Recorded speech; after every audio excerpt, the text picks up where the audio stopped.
श्री सर्व सिद्धाय नमः। ओम श्री सूर्याय नमः। दुखों का अभाव के लिए चेतावनी। मेरे प्रेमी, जो न तरे भव सागर, नर समाज अस पाई। जो न तरे भव सागर, नर समाज अस पाई। जो कृत निंदक मंदमति, आत्महन गति जाई।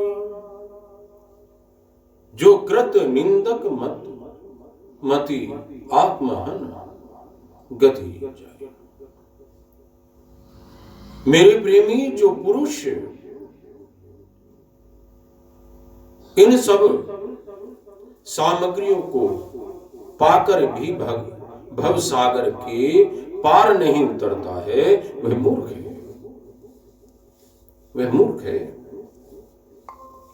निंदा के योग्य है, निंदा के योग्य है। और आत्महत्या करने वाले की दुर्गति को प्राप्त होता है। इन सब बातों पर ध्यान देकर अपनी सारी शक्ति इसी काम में लगा देनी चाहिए कि अपना जो बल है, बुद्धि है, अपने पास में जो रुपया है, यानी तन मन धन जन, सब इस काम में लगा दे मेरे प्रेमी। और यदि गफलत में रहोगे तो उसका नतीजा खराब होगा, खराब होगा। इस बात को सोचकर तेजी के साथ साधन करना चाहिए मेरे प्रेमी। ऐसा मौका बार बार नहीं मिलेगा। ये प्रथम तो मनुष्य का शरीर ही बार बार मिलना संभव नहीं है मेरे प्रेमी। और वह मिल भी गया तो मेरे प्रेमी न जाने किस देश में, जाति में, जन्म हो मेरे प्रेमी, उसका कोई भी ठिकाना नहीं है। जब ईश्वर ने इतनी कृपा की है कि तो उसमें लाभ उठाना चाहिए। कि आपको भारत जैसा देश मिला, जहां सनातन धर्म हो, गीता का ज्ञान हो, ऐसा देश मिला और ऐसा मनुष्य जीवन मिला और ऐसे कलयुग धन्य हो, ऐसा वक्त में हमारा जन्म हुआ कि मुक्ति का बहुत सरल उपाय है, दुखों का निपटारा करना बहुत ही सरल उपाय है। ऐसा युग कभी नहीं जल्दी आए। ये युग में जन्म मिला है तो इसमें अपना कल्याण कर लें। कि कलयुग जैसा कोई युग नहीं है, फिर तो आप तपस्या ही करते रहें, क्योंकि ऐसा मौका बार बार नहीं मिलेगा। नारायण नारायण नारायण। तो मनुष्य जन्म का जो मिला है मेरे प्रेमी, जल्दी से परमात्मा की प्राप्ति करने के लिए, इससे सारे दुखों का, सारे कलेशों का, सारे पापों का, आलस्य, प्रमाद, इन सब का एकदम विनाश हो जाता है, सारे मिट जाते हैं। जिस दुख के लिए आप तड़पते हैं, जिस धन के लिए आप तड़पते हैं, ये सब आपको परमात्मा की गमन करने, परमात्मा की शरण होने में धन आपको मिलता है, वैभव मिलता है, मर्यादा में रहने का एक भाव बन जाता है, क्रोध आपका धीरे धीरे चला जाता है, दुख दर्द जितने भी तड़पन हैं सब निकल जाते हैं परमात्मा के मार्ग में चलने पर, शरणागति होने पर। तो मेरे प्रेमी,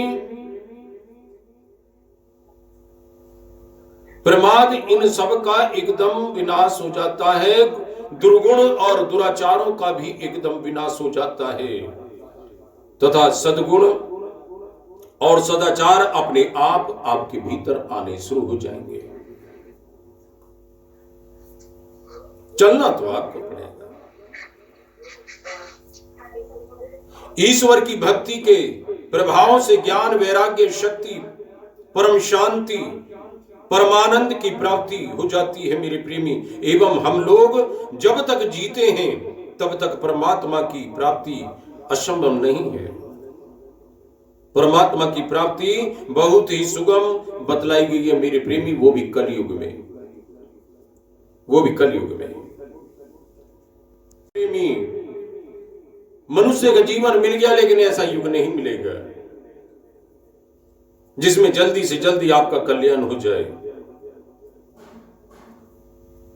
तो ईश्वर की भक्ति के प्रभाव से ज्ञान, वैराग्य, शक्ति, परम शांति, परमानंद की प्राप्ति हो जाती है। एवं हम लोग जब तक जीते हैं तब तक परमात्मा की प्राप्ति कर लेनी चाहिए मेरे प्रेमी। कर्म योग, ज्ञान योग या भक्ति योग के द्वारा इनमें जिसकी मर्जी हो उसी के अनुसार साधन करके अपना काम बना लेना चाहिए मेरे प्रेमी। इस झंझट में ना पड़े कि हमें ये अपनाना पड़ेगा, हमें ये छोड़ना पड़ेगा। वो तो अपने आप ही छूट जाएगा, आपको छोड़ने की जरूरत नहीं, सब कुछ अपने आप ही छूटता चला जाता है। तू कछु और विचारत है, नर तेरो विचार धरियो रह जाई। तू कछु और विचारत है, नर तेरो विचार धरियो ही रह जाएगी। भोर की सांझ धरी पले मांझसु, काले अचानक आई गिरो। तू कछु और ही विचार करता है, तेरे विचार यहीं धरी रह जाएंगे। मृत्यु यानी काल देवता आज या कल, घड़ी या पल में आकर पकड़ने वाला है। फिर कुछ भी नहीं होने का आप समय मांगोगे, समय नहीं मिलेगा। अब समय दिया है परमात्मा ने, तो जल्द से जल्द अपना कल्याण कर ले, जल्द से जल्द अपना अपना कल्याण कर ले मेरे प्रेमी, अपना कल्याण कर ले। फिर कुछ नहीं होने का मेरे प्रेमी। जैसे कोई सिखाया हुआ तोता मैना राम राम कहता है, कोई राधा कृष्ण रटता है, परंतु मेरे प्रेमी जब उसको यानी बिल्ली आकर पकड़ती है तो उस समय टेंटे करने लगता है, राम राम भूल जाता है, क्योंकि रटा हुआ है। आपको रटना नहीं है, आपको हृदय से उस राम नाम की बूटी पीनी है, उस हरि की नाम की चर्चा करनी है। तोते की तरह नहीं रटने। जब मृत्यु उसको सामने दिखी तो टेंटे करने लगा और सब भूल गया कि मुझे राम राम करना चाहिए, राम बचाएंगे या मैं अपना बल दिखाऊं। तो अपना बल भूल जाए, आपका बल नहीं है। आप जीते जी मरे हुए हैं, जीते जी ये शरीर मरा हुआ है, ये कुछ शरीर कुछ नहीं करता। इसको जो चलाती है आत्मा, वही जन्म दूसरा लेती है। ये तो सब मेकअप हुआ पड़ा है, ये हमारा वहम है कि हम जी रहे हैं। इसको चलाने वाला भी, देह को चलाने वाला भी कोई है, इस बुद्धि को चलाने वाला भी कोई है, वो आत्मा ही परमात्मा। इन नेत्रों से दिखाने वाला भी कोई है, एक कानों से सुनाने वाला भी कोई है। शरीर एक है, इसके अंग अनेक हैं, इसको भी हर अंग को चलाने वाला भी वही है।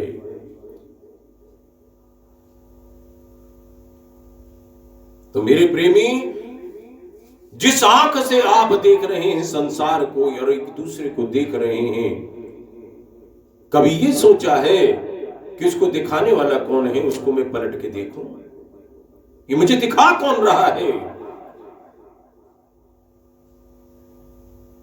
ये देह नहीं देख सकती।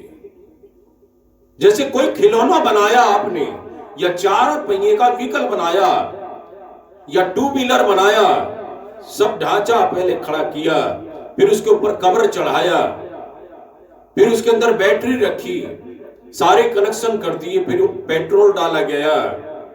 जैसे 5 तत्व से ये शरीर बना है, ऐसी उसके लिए पेट्रोल है, डीजल है, हमारे लिए जल है, हमारे लिए अग्नि है, हमारे लिए वायु है, हमारे लिए पृथ्वी है। हमारा तो 5 तत्वों से बना है। हमारे लिए आकाश तत्व है, तो उसमें भी बैटरी डालते हैं ताकि करंट बने, स्टार्ट हो। इसी प्रकार से ये देह भी 5 तत्व से बना है, और इसमें जो बैटरी है, दोनों भ्रकुटी के बीच में यह आत्मा स्थित है, जो इस देह को चलाती है, संचालित करती है। हर शरीर के हर अंग में इस आत्मा का प्रकाश है, जिसमें से प्रकाश निकल जाता है, वो अंग डैमेज हो जाता है। हमें इस बारे में जानकारी होनी चाहिए। तो हमें ये देखना चाहिए कि दिखलाने वाला कौन है, उसी को देखना है। स्वयं के भीतर ही वो आत्मा है, उसी को देखना है, उसी को जानना है। नारायण नारायण नारायण।